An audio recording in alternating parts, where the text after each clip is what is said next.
Terima kasih Bapa buat penyertaan-Mu yang sempurna, buat pemeliharaanmu atas setiap hidup kami. Kami sungguh bersyukur karena kami tahu kalau bukan karena kekuatan dan anugerah-Mu, kami tidak bisa hidup sampai seperti saat ini Tuhan. Terima kasih buat kasih-Mu yang selalu luar biasa dalam hidup kami. Kami boleh merasakan hari lepas hari Engkau berjalan bersama dengan kami. Engkau menolong setiap kehidupan kami langkah demi langkah. Kami mau memuliakan Engkau Tuhan.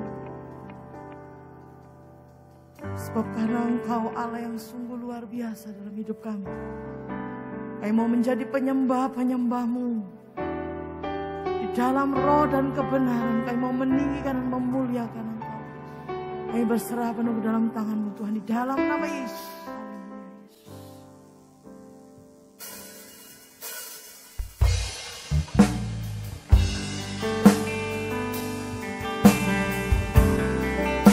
Mau kagum akan hormat akan Engkau Tuhan.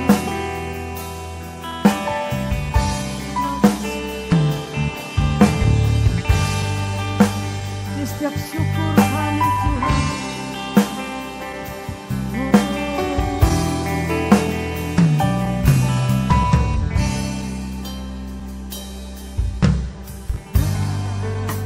Ku buka mataku dan lihat wajah-Mu,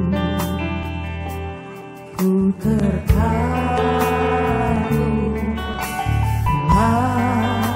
Ku lihat hidupku dan karya tangan-Mu, ku tersanjung karena semua yang baik dalam hidupku itulah karya-Mu. Tapi kesempatan yang baru dan ku ingin mengenal-Mu, Tuhan, lebih dalam dari semua yang ku kenal.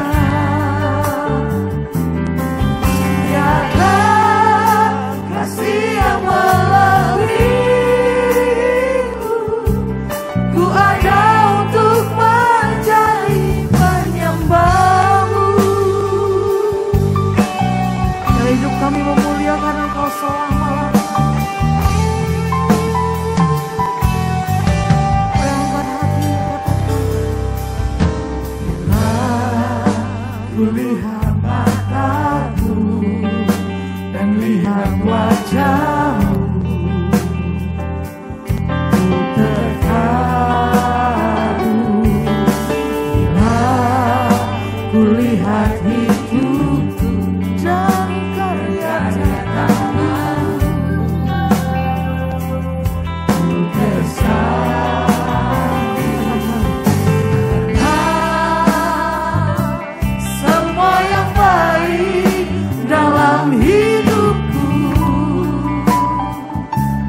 itulah karya-Mu. Kau beri kesempatan yang baru dan ku ingin mengenal-Mu, Tuhan, lebih dalam dari semua yang ku kenal. Tiada kasih yang melebihimu,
kasih buat kebaikan-Mu.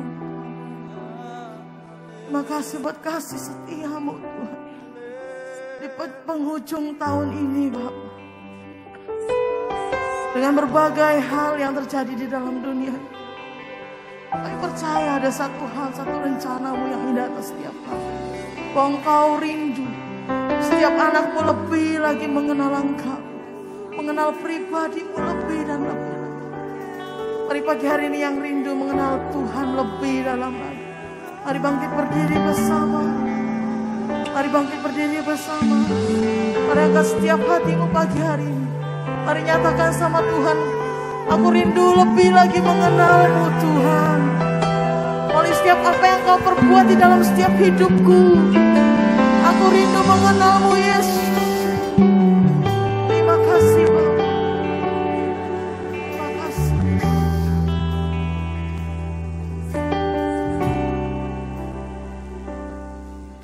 Dan ku ingin mengenal-Mu Tuhan lebih dalam dari semua yang ku kenal. Tiada kasih yang melebihi-Mu. Ku ada untuk menjadi penyembah. Maka setiap hatimu nyatakan. Dan ku ingin mengenal-Mu Tuhan lebih dalam dari semua yang ku kenal. Oleh setiap hati kami. Tiada kasih yang melebihi-Mu. Ku ada untuk menjadi penyembah. Dengan iman nyatakan. Ku ada untuk menjadi. Ku ada untuk menjadi. Ku ada untuk menjadi penyembah-Mu.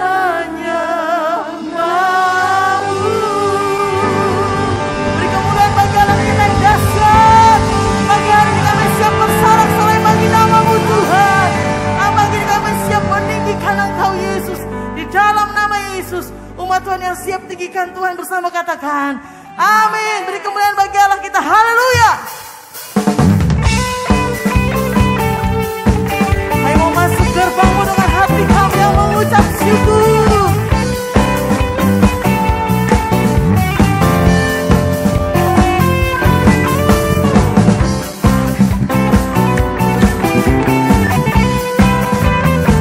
Terima kasih Yesus.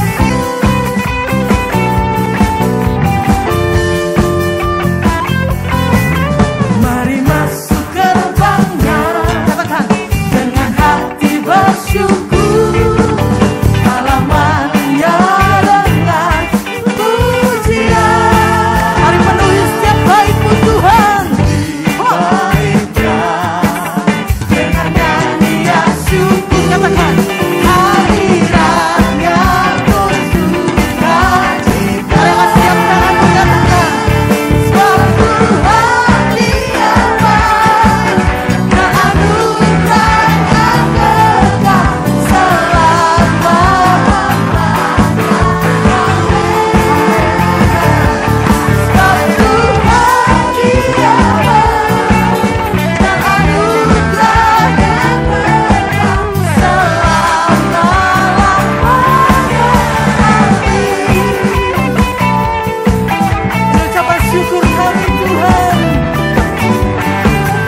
kita yang dahsyat.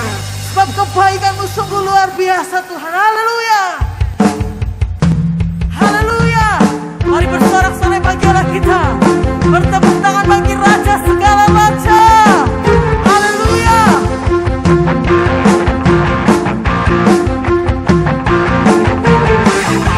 Pujilah nama-Mu Tuhan. Kuat dan penuh kemuliaan.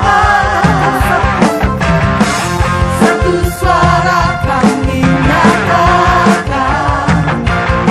kebesaran-Mu tetap selamanya. Terpujilah, terpujilah nama-Mu Tuhan. Ajaib Tuhan, ajaib dan penuh keagungan. Mari satu hati nyatakan, satu hati kami nyatakan, Kerajaan-Mu, Kerajaan-Mu kekal selamanya. Setiap suara-Mu nyatakan, oh, oh, oh, oh, oh, atas dunia yang menghancurkan kudus dan membebaskan jiwa. Kami bersorak bertepuk tangan.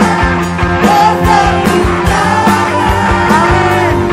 Nama Tuhan berjaya dan meminta untuk selamanya. Haleluya Yesus. Haleluya. Terpujilah nama-Mu. Katakan ajaib Kau Tuhan, ajaib dan penuh keagungan. Mari satu hati nyatakan, satu hati nyatakan, Kerajaan-Mu kekal selamanya.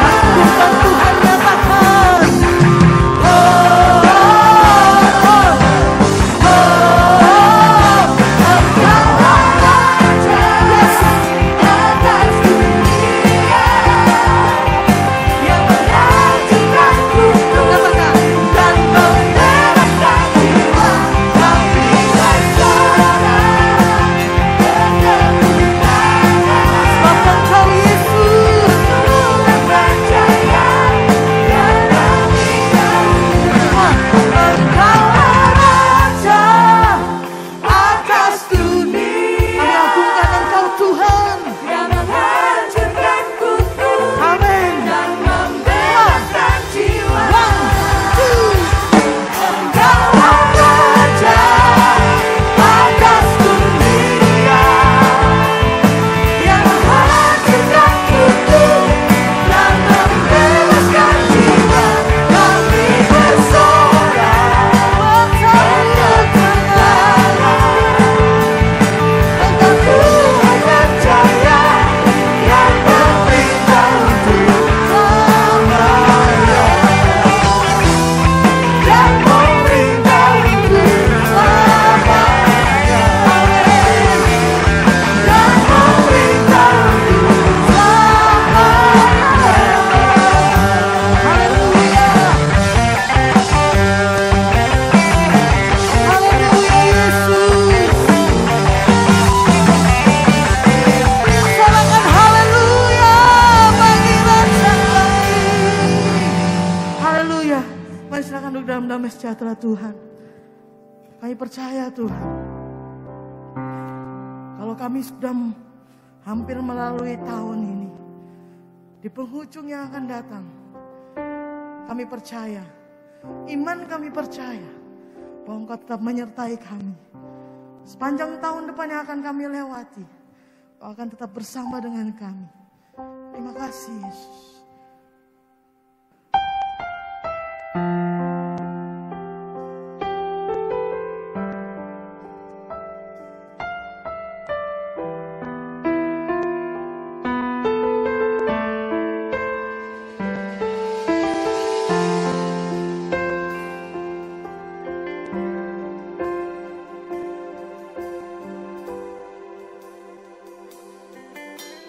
Sungguh besar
Bapa di surga, kami bersyukur dan terima kasih buat anugerah-Mu, kasih setia-Mu, bahkan penyertaan daripada Tuhan yang senantiasa Tuhan nyatakan dalam kehidupan kami.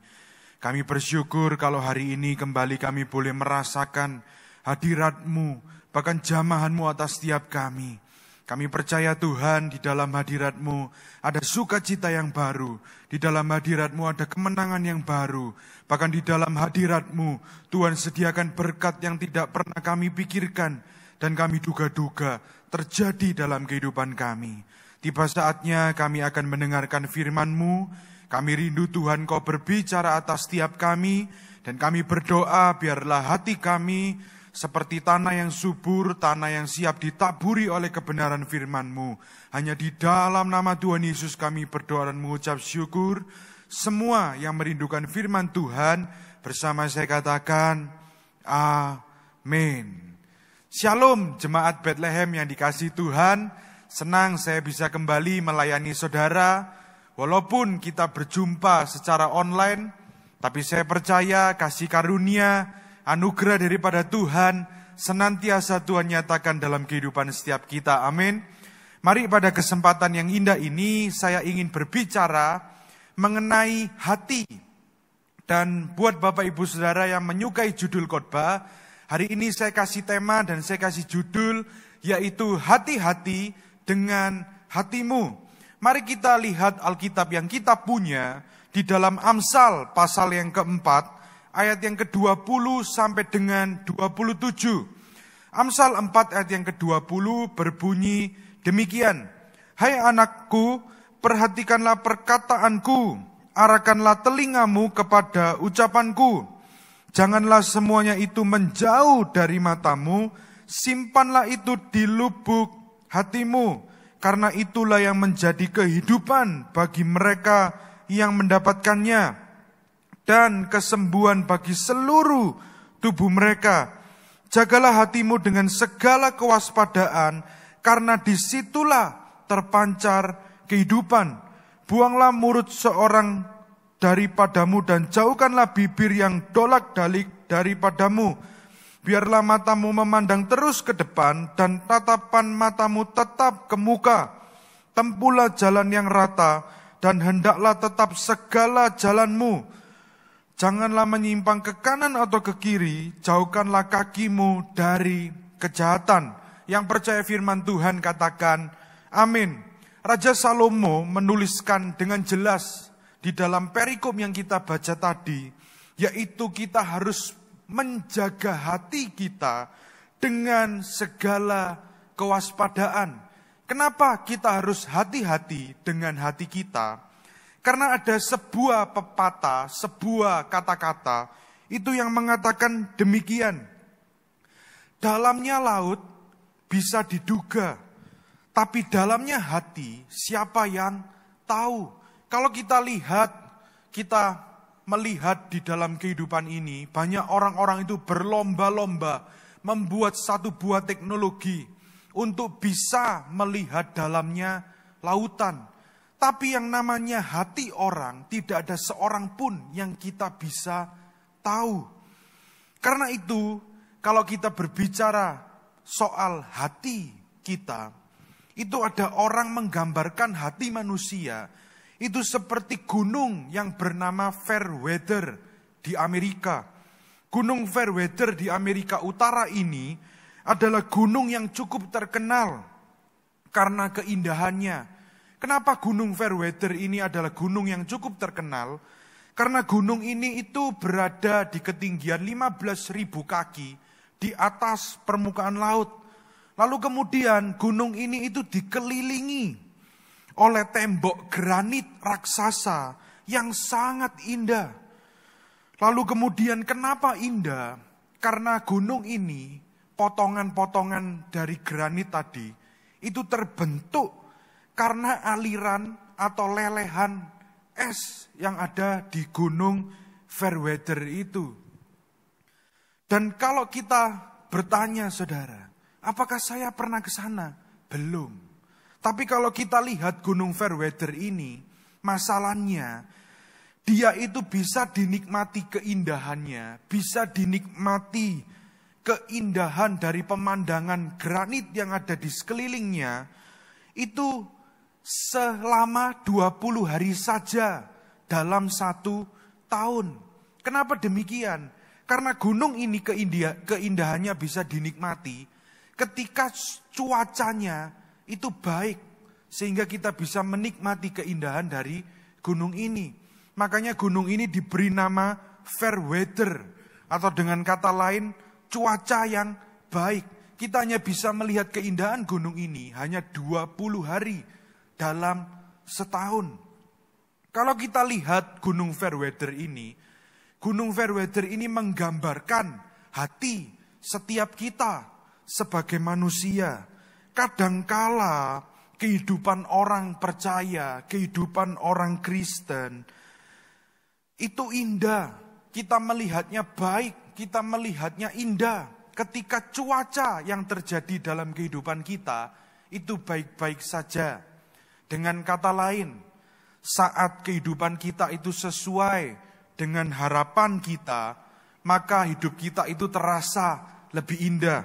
Lalu kemudian saat perjalanan kehidupan kita ini baik-baik saja, semuanya sesuai dengan apa yang kita inginkan, hidup itu jadi lebih indah. Kemudian saat semua yang kita impikan tentang masa depan kita itu terjadi sesuai dengan rencana kita, sesuai dengan keinginan kita, dan sesuai dengan perhitungan dan harapan kita, maka semuanya terasa lebih indah. Tapi pertanyaannya adalah, ketika cuaca kehidupan kita tidak baik-baik saja, apakah masih terpancar kehidupan yang indah di dalam hidup kita? Dengan kata lain, saudara, ketika bisnis kita ada masalah, lalu kemudian ketika kita itu tidak ada apa-apa, kita iseng check up ke dokter, lalu kemudian dokter vonis kita dengan penyakit yang berat sehingga kita harus melakukan tindakan, apakah hidup kita masih baik-baik saja? Ini adalah sebuah pertanyaan. Karena kalau kita lihat di dalam kehidupan banyak orang, orang itu selalu hidupnya itu ingin menjaga segala sesuatunya dengan baik. Artinya apa? Banyak orang itu menjaga rumah mereka supaya rumah mereka itu tidak dimasuki orang jahat, maling dan lain sebagainya.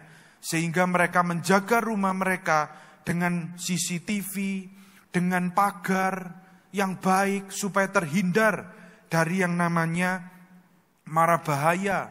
Lalu kemudian orang itu suka menjaga bisnisnya dengan ini itu, konsultasi dengan orang yang lebih ahli, lalu meng-hire orang yang pintar untuk menjaga bisnisnya supaya bisnisnya tidak mengalami kehancuran. Banyak lagi orang itu menjaga harta kekayaannya dengan berbagai macam hal, dengan sedemikian rupa menjaga segala sesuatunya supaya tidak terjadi hal yang tidak mereka inginkan. Lalu kemudian sekarang lagi tren orang itu menjaga kesehatan tubuhnya. Semua di dalam kehidupan ini orang itu pasti menjaga agar semuanya itu berjalan dengan baik. Tapi kalau kita lihat di dalam kehidupan ini, apakah kita pernah menjaga hati kita? Padahal Raja Salomo itu mencatat, jagalah hatimu dengan segala kewaspadaan, karena disitulah terpancar kehidupan. Maka dari itu hari ini saudaraku yang kasih Tuhan, ketika kita membaca Amsal tadi, perikop yang kita baca tadi, Raja Salomo adalah raja yang penuh hikmat, mengajarkan setiap kita untuk kita itu belajar menjaga hati kita. Kita harus menjaga hati kita dengan hati-hati, supaya dari dalam hidup kita itu terpancar yang namanya kehidupan. Hari ini saya menemukan ada 3 hal apa yang Raja Salomo itu ajarkan kepada kita semuanya tentang pentingnya menjaga hati kita. Yang pertama, kita itu harus menyadari pentingnya menjaga hati. Raja Salomo mengingatkan di dalam Amsal pasal yang keempat, ayat yang ke-23. Di sana dikatakan, jagalah hatimu dengan segala kewaspadaan, karena dari situlah terpancar kehidupan. Kalau kita lihat ada seorang dokter yang bernama Charles Reyri, itu mengatakan bahwa hati adalah the very core of life. Hati itu adalah inti dari inti kehidupan. Hati itu adalah the very core of life. Artinya apa? Hati kita itu adalah ekspresi paling benar siapa diri kita sebenarnya.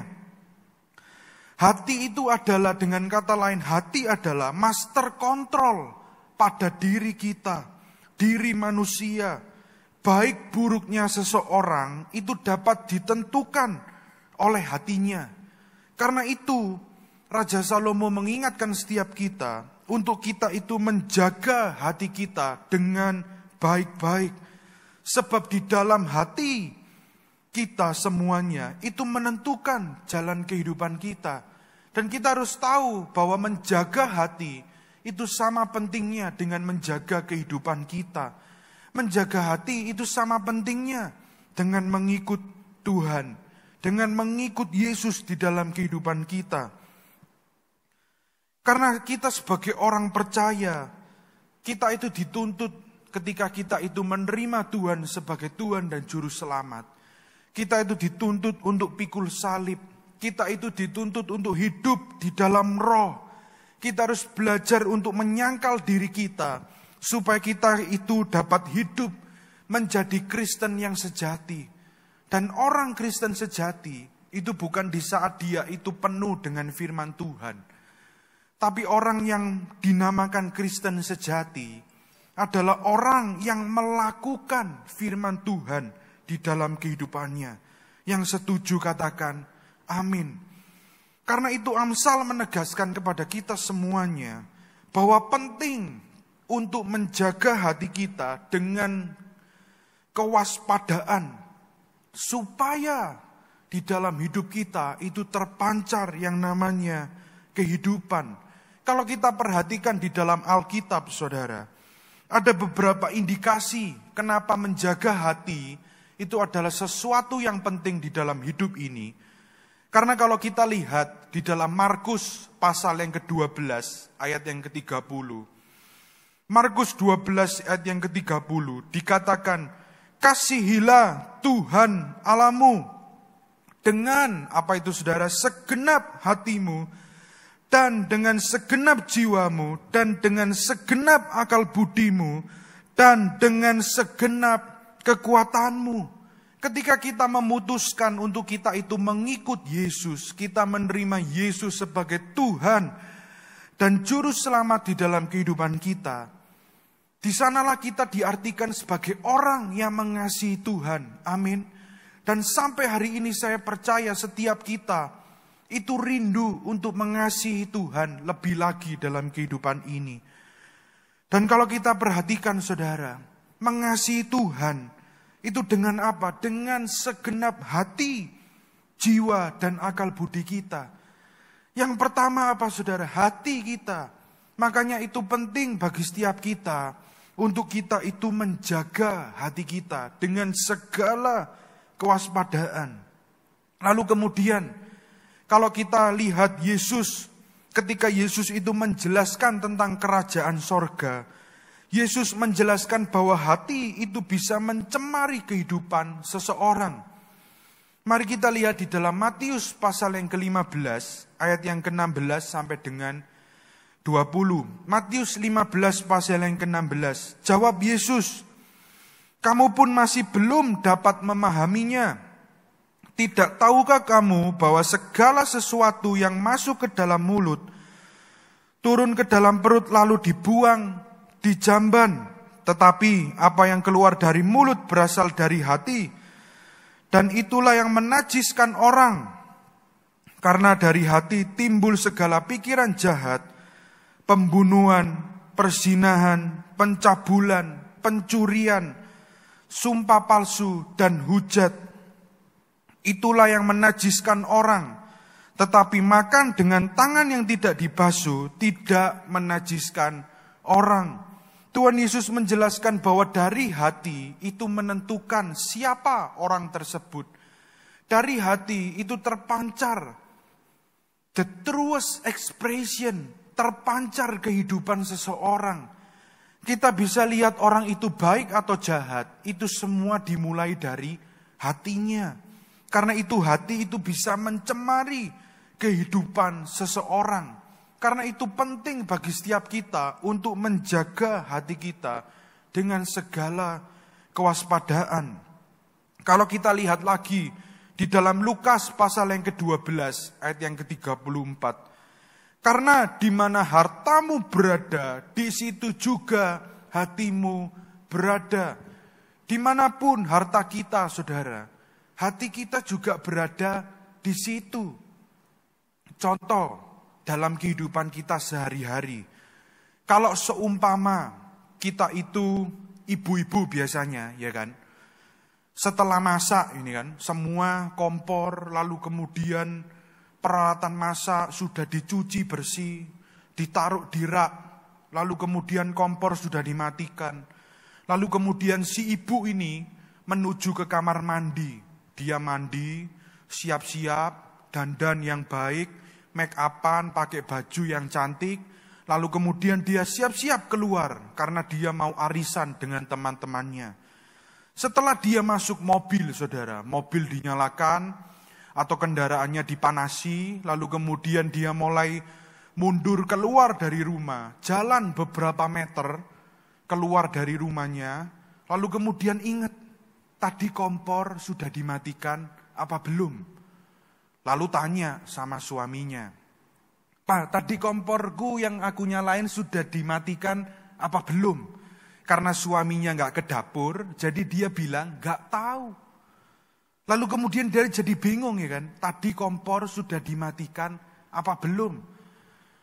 Padahal kalau dia lihat jam, ini waktunya sudah mepet mau ketemu teman-temannya.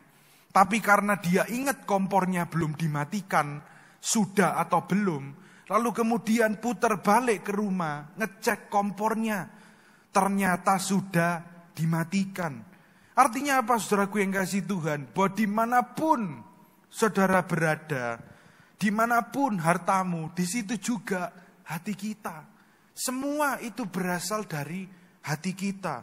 Paulus pun juga menjelaskan tentang pentingnya hati kepada jemaat di Efesus. Mari kita lihat Efesus pasal yang pertama ayat yang ke-18. Paulus mengatakan, "Dan supaya ia menjadikan mata hatimu terang, agar kamu mengerti pengharapan, apakah yang terkandung dalam panggilannya, betapa kayanya kemuliaan bagian yang ditentukannya bagi orang-orang kudus." Paulus menegaskan kepada jemaat di Efesus, supaya ia, Tuhan, itu menjadikan mata hatimu terang. Supaya Tuhan itu menjadikan mata hati mereka, jemaat Efesus, itu terang, saudara. Terpancar kehidupan, supaya mereka itu penuh dengan pengharapan. Mereka itu tahu akan panggilan Tuhan di dalam kehidupan mereka. Melalui apa? Hati kita. Lalu kalau kita lihat, saudara, di dalam 1 Samuel pasal yang ke-16 ayat yang ke-7. Di sana dikatakan, "Tetapi berfirmanlah Tuhan kepada Samuel, janganlah pandang parasnya atau perawakan yang tinggi, sebab aku telah menolaknya. Bukan yang dilihat manusia, yang dilihat Allah." Perhatikan kata ini, saudara. Manusia melihat apa yang di depan mata, tetapi Tuhan melihat hati. Ini adalah tanda bahwa hati adalah sesuatu yang amat sangat penting di dalam kehidupan kita. Manusia itu cenderung melihat perawakan, saudara. Oh, orangnya ganteng, orangnya cantik, pasti diberkati oleh Tuhan, good looking, pasti didengar enak, luar biasa. Tapi Tuhan itu lebih melihat hati. Percuma kita ke estetik klinik, ya kan? Botox, lalu kemudian kita piko laser, semua di laser-laser saudara, disuntik botok 25 juta. Pemutihan muka supaya mukanya itu tirus. Tapi kalau hatinya tidak memancarkan kehidupan, botox dan piko laser itu percuma. Yang setuju katakan amin. Kalau kita lihat lagi di dalam Roma pasal yang ke-10 ayat yang ke-9. Di sana juga dikatakan, sebab jika kamu mengaku dengan mulutmu bahwa Yesus adalah Tuhan dan percaya dalam hatimu bahwa Allah telah membangkitkan Dia dari antara orang mati, maka kamu akan diselamatkan. Kalau kita percaya Yesus di dalam hati kita, mengaku bahwa Tuhan Yesus adalah Tuhan dan Juru Selamat di dalam kehidupan kita, maka kita itu akan diselamatkan. Semuanya bermuara dari apa, saudara? Hati. Karena itu hari ini, saudaraku yang kasih Tuhan, kita harus mulai sadar, kita harus mulai melihat, kita harus mulai mengkalibrasi ulang hati kita. Kita harus melihat diri kita itu melalui hati kita. Karena kita harus sadar hari ini pentingnya menjaga hati kita dengan segala kewaspadaan. Pertanyaannya, kenapa kita harus menjaga hati kita? Karena hati itu memiliki misteri spiritual yang sangat dalam. Artinya apa, saudara? Hati itu memiliki kaitan dengan yang namanya emosi. Tapi masalahnya hati itu tidak bisa dibatasi oleh emosi kita. Artinya apa? Dari dalam hati kita itu bisa merasakan kesedihan. Juga kita bisa merasakan sukacita. Kita bisa menangis, tapi kita pun juga bisa bahagia. Kita bisa merasakan masalah yang begitu berat di dalam kehidupan kita. Sampai kita merasa menyerah, kita putus asa, kita stres. Tapi di satu sisi kita juga bisa lega di dalam kehidupan ini. Karena Tuhan menolong setiap kita. Yang setuju katakan amin. Kita pun di dalam hati juga bisa sakit hati. Sambil kita pun bersukacita. Artinya apa? Hati ini memiliki sesuatu yang spiritual, saudara. Sesuatu yang penting. Karena ke dalam kehidupan kita, kalau kita tidak menjaga hati kita, maka di sanalah kita menempatkan kehidupan kita. Ketika kita mulai memiliki hati yang tidak benar di dalam hidup ini, maka hidup kita pun pasti tidak akan benar. Dalam hal mengikut Tuhan pun sekalipun, kalau kita memiliki hati yang tidak benar, maka posisi hidup kita di hadapan Tuhan juga tidak akan benar. Karena itu hari ini, mari kita belajar untuk menjaga hati kita dengan segala kewaspadaan. Karena dari sanalah terpancar kehidupan. Yang pertama kita harus sadar, kita harus mengerti bahwa menjaga hati adalah sesuatu yang penting di dalam hati kita. Yang kedua, apa yang harus kita lakukan supaya kita itu bisa hati-hati dengan hati kita? Yang kedua, kita harus menyingkirkan yang namanya sampah kehidupan di dalam diri kita. Mari kita lihat di dalam Ibrani pasal yang ke-12, ayat yang pertama sampai dengan yang kedua. Ibrani 12 ayat yang pertama berbunyi demikian. Karena kita mempunyai banyak saksi, bagaikan awan yang mengelilingi kita, marilah kita menanggalkan semua beban dan dosa yang begitu merintangi kita, dan berlomba dengan tekun dalam perlombaan yang diwajibkan bagi kita. Kedua, mari kita baca bersama-sama. Marilah kita melakukannya dengan mata yang tertuju kepada Yesus, yang memimpin kita dalam iman, dan yang membawa iman kita itu kepada kesempurnaan, yang dengan mengabaikan kehinaan, tekun memikul salib, ganti sukacita yang disediakan bagi Dia yang sekarang duduk di sebelah kanan tata Allah. Yang percaya katakan amin. Saudaraku yang kasih Tuhan, kalau kita perhatikan Ibrani 12 ayat yang pertama sampai yang kedua ini, di sana mengartikan bahwa menjaga hati itu sama pentingnya seperti kita itu mencari Tuhan. Kalau kita mau mengikut Tuhan, kita mau pikul salib, kita mau menyenangkan hati Tuhan, kita mau mengasihi Yesus, kita mengasihi Tuhan lebih lagi dalam kehidupan ini, caranya adalah kita itu harus menjaga hati kita. Kalau kita perhatikan bagaimana caranya supaya kita dapat menjaga hati kita itu murni. Supaya hati kita itu seperti Yesus yang sempurna. Kita manusia adalah manusia yang tidak sempurna. Hanya Yesus yang sempurna di dalam kehidupan kita. Tapi untuk menjaga hati kita murni di hadapan Tuhan, kita itu mesti memilih jalan-jalan yang benar di dalam kehidupan kita. Artinya apa, saudaraku, memilih jalan yang benar? Artinya dalam perjalanan iman kita mengikut Yesus, kita itu harus hidup dengan hati yang murni, hati yang seperti Yesus, hati yang pure, hati yang benar-benar sempurna. Tapi memang kita sebagai manusia itu tinggal di dalam daging, tinggal di dalam dosa. Kita masih bisa berbuat dosa dan lain sebagainya. Karena itu bagaimana caranya supaya hati kita itu murni? Kita itu harus menyingkirkan hal-hal yang tidak baik atau sampah-sampah di dalam kehidupan kita. Sampah-sampah di dalam kehidupan itu seperti apa?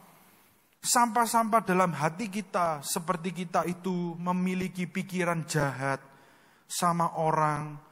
Lalu kita itu memiliki moral kehidupan yang rusak. Kita memiliki perilaku yang menyimpang. Sama orang itu jahat pikirannya. Orang gak masalah sama kita, tapi kita mikirnya mereka itu punya masalah sama hidup kita. Lalu kemudian kita itu punya hati yang kecenderungan untuk merugikan orang. Kita gak suka lihat orang sukses, diberkati Tuhan. Tuhan berikan anugerah yang lebih daripada kita. Lalu hati kita mulai iri. Hati kita mulai punya rencana untuk merugikan orang tersebut. Karena bagi orang itu lebih mudah menangis dengan orang yang menangis. Tapi lebih susah untuk tertawa dengan orang yang tertawa. Contohnya, kalau di dalam kehidupan kita, kita tinggal bertetangga dengan orang-orang sekitar lingkungan kita, kerabat kita, teman kita. Ada saudara yang sakit, atau ada saudara yang meninggal. Kita gampang, yang namanya hati kita itu jatuh, saudara. Kita ikut sedih, kita ikut berduka melihat kesusahan teman kita, saudara kita. Kita ikut kesusahan, kok cek sakno ya orang ini.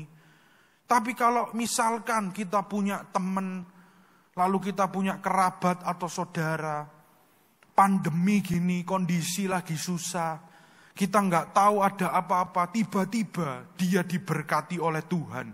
Hidupnya berubah drastis, dapat berkat yang biasanya cuman segini, tiba-tiba langsung berkatnya itu jutaan kali lipat. Dikasih rumah baru, besar. Lalu kemudian kita diundang, dikirimi undangan, syukuran rumah baru. Biasanya langsung ngomel-ngomel. Opo iki pandemi kok pamer-pamer. Pandemi gini kok undang-undang rumah baru. Tapi biasanya saudara, kalau dia itu datang. Soalnya apa? Kepo, pengen tahu rumahnya kayak apa sih. Nanti di rumahnya mulai ngomong, waduh, orang kok cik sombonge, mari pandemi kondisi kayak gini pindah rumah, dilihat, kok cik sombonge gitu kan. Lah ini hal-hal yang demikian itu perlu kita jaga, saudara. Kita harus menjaga hati kita dengan segala kewaspadaan. Hal-hal yang demikian inilah yang perlu kita hati-hati dengan hati kita. Kita perlu menjaga hati kita dengan segala kewaspadaan. Lalu contoh berikutnya, kesombongan, materialisme, dan lain sebagainya. Ini perlu kita hindarkan, perlu kita buang jauh-jauh di dalam hati kita. Sama seperti komputer, saudara. Kalau kita lihat HP kita mulai lemot, komputer kita mulai lemot, biasanya itu ada file-file sampah yang bernama cache. Biasanya kalau di cleaning, dihapus semuanya, langsung jadi lancar. Sama dengan kehidupan kita. Kalau kita menghapus sampah-sampah di dalam hati kita, kita itu membuang semua hal-hal yang bertentangan dengan firman Tuhan, bertentangan dengan kehendak Tuhan, kita singkirkan. Di sanalah kita dapat melihat bahwa Tuhan itu bekerja di dalam kehidupan kita. Karena saya mau katakan hari ini, saudaraku yang dikasihi Tuhan, sampah itu mau besar ataupun kecil, tetaplah namanya sampah yang harus kita singkirkan. Enggak peduli di dalam hati kita punya keinginan sedikit pun yang bertentangan dari firman Tuhan, bahkan kehendak Tuhan sedikit pun, itu tetap namanya sampah dan perlu kita singkirkan supaya hati kita itu menjadi hati yang murni. Hati yang senantiasa murni di hadapan Tuhan. Karena ada pepatah mengatakan demikian, saudara. Jika hati kita bersih, maka bersih pula pikiran kita. Jika pikiran kita bersih, maka bersih pula perkataan kita. Jika perkataan kita bersih, maka bersih pula perbuatan kita. Kalau kita ingin perbuatan kita, kehidupan kita, itu memancarkan Tuhan, memancarkan Yesus, memancarkan orang percaya yang memberkati banyak orang, itu muaranya dari dalam hati kita. Karena ketika hati kita bersih, maka pikiran kita juga bersih. Ketika pikiran kita bersih, maka perkataan kita pun juga pasti akan bersih. Dan ketika perkataan kita bersih, maka hidup kita, perbuatan kita, jalan kehidupan kita, pasti senantiasa berada di dalam jalur yang benar. Dan kita menyadari bahwa hidup kita itu sesuai dengan kehendak Tuhan dan firman Tuhan. Yang percaya katakan amin. Itu yang kedua, kita harus menyingkirkan sampah-sampah di dalam kehidupan kita. Yang terakhir, apa yang harus kita lakukan supaya kita dapat menjaga hati kita dengan baik? Salomo mengatakan di dalam Amsal pasal yang keempat ayat ke-20, kita itu harus menambahkan energi kebenaran firman Tuhan di dalam hidup ini. Yang ketiga adalah kita harus tambahkan energi, tambahkan kebenaran firman Tuhan di dalam hidup ini. Kita lihat di dalam Amsal pasal yang keempat ayat yang ke-20.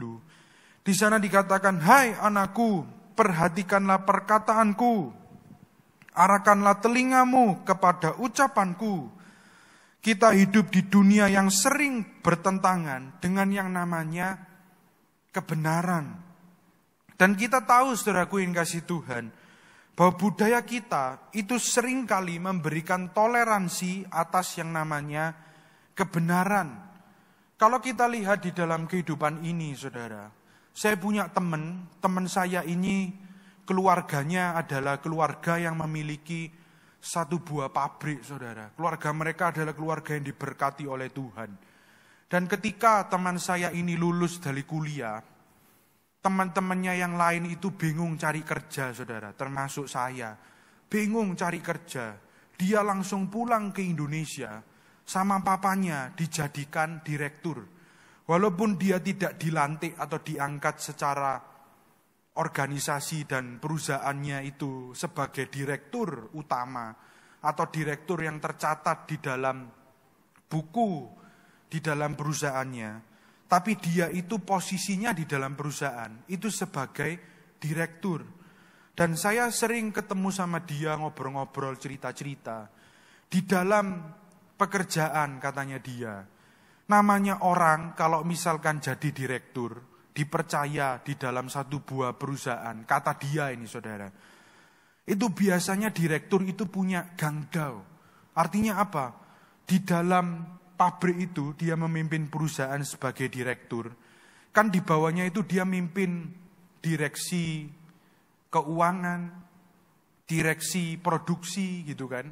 Ada lagi direksi untuk distributor atau direksi pemasaran dan lain sebagainya. Lah, yang namanya orang kalau dipasang, kata dia, ini di dunia kerja, itu pasti gangdau bro. Makanya kenapa aku harus ngecek di lapangan, karena banyak orang kalau dipasrai, dipercaya, itu dia itu suka melakukan hal-hal yang di luar dari SOP perusahaan. Kata dia, misalkan, yang namanya perusahaan itu tiap bulan, tiap tahun, itu pasti ada yang namanya maintenance mesin. Lah ini kan nggak mungkin dilakukan sendiri, biasanya itu ada pihak ketiga atau orang dari luar atau perusahaan dari luar yang menghandle ini semuanya. Lah yang melakukan ini adalah direkturnya dari perusahaan itu yang meng-ACC saudara.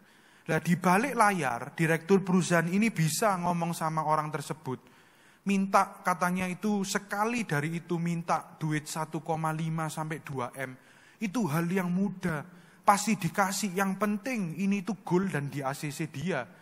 Artinya apa saudara? Ada jalur dalam, jalur di luar dari itu supaya ini di ACC. Lah itu di dalam dunia kerja. Dan hari ini banyak orang itu mulai mentoleransi dengan yang namanya hal-hal yang demikian. Lalu kemudian saudara, saya juga punya teman. Teman saya ini ahli saham, dia itu kuliah bisnis e-commerce, lalu kemudian bisnisnya yang dia ambil subjeknya ini, itu belajar tentang persahaman saudara, trading dan lain sebagainya. Lalu kemudian pulanglah dia dari Australia, kerja di Indonesia. Di Indonesia pun sama saudara, dia keluar dari perusahaan yang dimana dia dipercaya untuk bekerja di situ, lalu kemudian ketemu dengan saya. Lalu kemudian saya tanya, loh kenapa kok keluar dari perusahaan itu? Dia bilang gini saudara, saya keluar dari perusahaan ini karena hati nurani saya itu nggak bisa. Hati nurani saya itu nggak sanggup. Dengan lingkungan, atmosfer, bahkan situasi dan kondisi yang terjadi di dalam kantor itu. Lah kenapa emangnya bro? Saya tanya. Lalu kemudian dia cerita saudara. Saya itu bekerja dari salah satu buah broker kata dia. Lalu kemudian itu ada berbagai oknum di dalam perusahaan itu. Dia itu dipercaya orang, dititipkan dana untuk diinvestasikan dan dikerjakan oleh mereka. Tapi yang namanya orang bro, kan harusnya itu secara hitungan dia kerjakan dapat profit sekian. Lalu kemudian mereka itu bagi hasil dengan investor pada waktu itu. Tapi saudara, yang terjadi adalah dia cerita, ketika investor itu mentransfer dananya, mereka itu enggak melakukan trading sesuai dengan perjanjian di awal, tapi dana itu diambil masuk ke kantong pribadinya, lalu kemudian melaporkan kepada orang yang investasi itu, bahwa ini mengalami loss, mengalami kegagalan, mengalami marketnya turun, lalu kemudian rugi dan lain sebagainya. Lah saya ngelihat kayak gini saya nggak sanggup. Saya merasa bahwa hidup saya itu masih panjang. Mungkin dari sini saya itu bisa diberkati oleh Tuhan. Saya dapat duit yang banyak buat modal nikah, modal hidup, modal ini itu dan lain sebagainya kata dia. Tapi saya nggak mau karena saya itu nggak sanggup melakukan hal yang demikian. Ini teman saya saudara.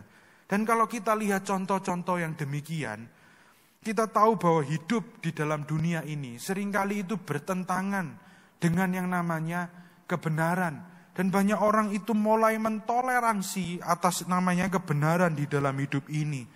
Tapi kalau kita lihat bahwa Salomo itu mengingatkan kita itu harus tahu, kita harus bisa membedakan antara benar dan salah, kejahatan dan kebenaran.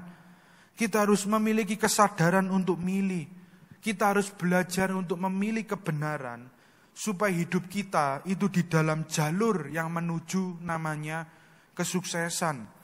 Orang boleh milih kejahatan di luar sana, saudara. Orang boleh memilih hal yang tidak benar. Orang boleh memilih hal yang di luar bahkan bertentangan dari firman Tuhan. Tapi saya mau katakan, saudara, orang yang memilih kejahatan pasti hidupnya itu menuju dengan yang namanya kehancuran. Kita harus memilih yang namanya firman Tuhan. Kita harus memilih yang namanya kebenaran, supaya hidup kita itu di dalam jalur suksesnya Tuhan. Mungkin kalau hidup kita ini hari ini benar, kita tahu apa yang kita jalani ini benar sesuai dengan firman Tuhan. Kita lihat kiri kanan kita belum sukses, kita masih tertinggal. Tapi saya percaya ketika kita memilih kebenaran dalam hidup ini, maka Tuhan yang akan mengangkat kita. Dan Tuhan yang akan menjadikan kita sukses pada waktunya Tuhan. Karena itu hari ini, saudaraku yang kasih Tuhan, mari kita belajar memilih kebenaran di dalam hidup ini. Karena saya mau katakan sebagai orang percaya, kita itu tidak bisa memilih hidup ini beriman saja tanpa melihat kebenaran dalam hidup ini. Orang boleh katakan kita hidup itu cukup beriman. Beriman toh pasti hidup kita itu diberi yang namanya kemenangan. Saya mau katakan hari ini, saudara, hidup orang Kristen beriman saja itu tidak cukup. Karena ketika kita beriman, kita itu hanya dapat yang namanya informasi. Tapi ketika kita mengetahui yang namanya kebenaran, hidup kita itu akan transformasi. Yang setuju katakan amin.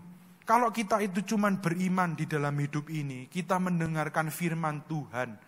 Kita mendengarkan Tuhan berbicara atas hidup kita. Kita tahu yang namanya kebenaran. Kita beriman saja. Di sana kita hanya tahu informasi, saudara.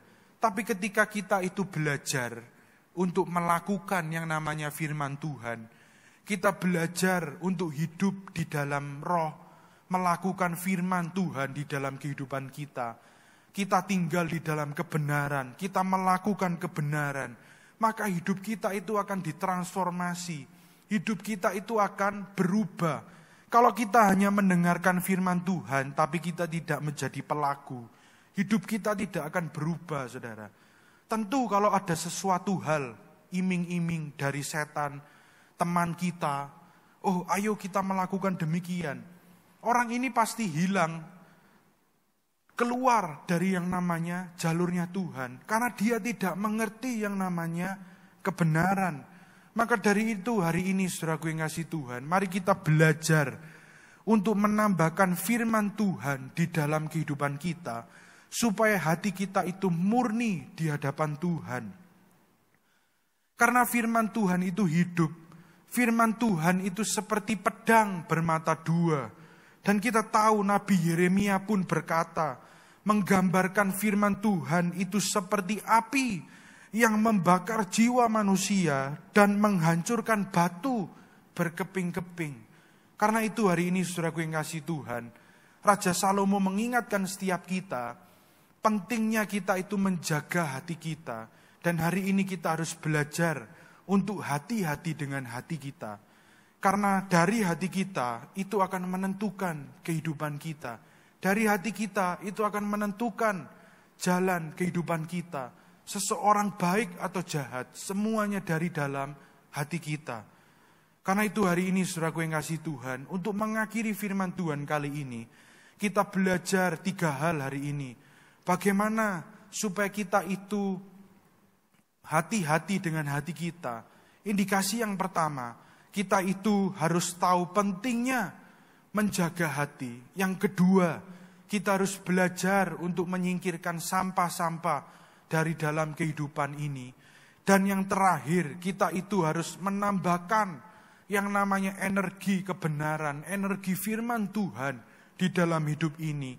Dan saya percaya ketika kita melakukan ketiga hal ini, maka kita melihat bahwa Tuhan itu terus mengubahkan diri kita, memperbaiki hati kita, memperbaiki pikiran kita, supaya pikiran dan hati kita, bahkan hidup kita, itu sesuai dengan firman Tuhan. Mari saudaraku yang kasih Tuhan, kita sama-sama tundukkan kepala, kita satukan hati kita akhiri firman Tuhan hari ini dengan berdoa. Bapa di surga, kami bersyukur dan terima kasih buat firman yang baik, firman yang sudah memberkati setiap kami. Kami percaya firman-Mu ini telah mengubahkan hati kami. Kami sudah diberkati dengan kebenaran firman-Mu ini. Dan kami percaya, biarlah Roh Kudus yang terus bekerja di dalam hati setiap kami, agar apa yang sudah ditaburkan ini boleh menjadi rema, bertumbuh lebat, dan berbuah di dalam kehidupan kami. Kami menyerahkan semuanya ke dalam tangan kuasa-Mu Tuhan. Biarlah Roh Kudus yang terus bekerja di dalam hati setiap kami. Hamba-Mu telah selesai menyampaikan isi hati-Mu, tapi kami percaya Tuhan yang terus memampukan setiap kami, agar kami menjadi orang-orang, pribadi-pribadi yang melakukan firman Tuhan, bukan menjadi hanya pendengar, tapi kami mau tinggal, hidup, bahkan melakukan firman-Mu di dalam hidup ini. Hanya di dalam nama Tuhan Yesus kami berdoa. Semua yang sudah diberkati oleh kebenaran firman Tuhan, bersama saya katakan, amin.